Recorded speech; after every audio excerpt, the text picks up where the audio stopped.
Bonjour à tous. Aujourd'hui, nous allons parler d'une notion fondamentale en analyse, la primitive. Tu sais probablement dériver une fonction, mais sais-tu faire l'opération inverse? C'est justement ce qu'on appelle chercher une primitive. Définition intuitive. Prenons une fonction simple. F de x égale à 2x. Quelle fonction, lorsqu'on la dérive, donne 2x?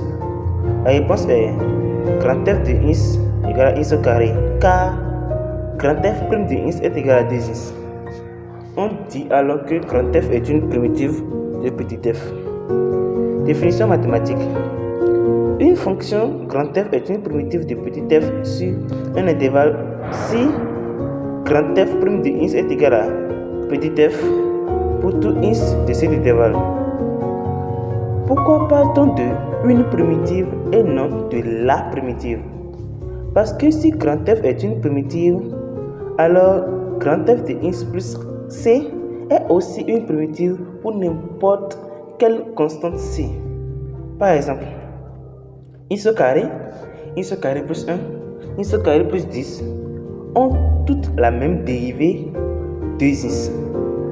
On écrit donc intégrale de 2x de x est égal à x au carré plus c, et le c représente une constante quelconque. Exemple rapide. La primitive de 3x au carré est x au cube plus c.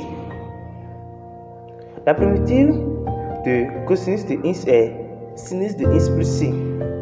Et la primitive de 1 sur x est logarithme népérien de x plus c, où grand F est une primitive de petit f. Ainsi, trouver une primitive permet de calculer des aires, des volumes, des probabilités et même des phénomènes physiques. Conclusion. Retenons simplement ceci. Dériver, c'est mesurer une variation. Primitiver, c'est retrouver la fonction d'origine. La primitive est donc l'opération inverse de la dérivation à une constante près. Merci beaucoup d'avoir regardé cette vidéo et disons à la prochaine pour une nouvelle vidéo.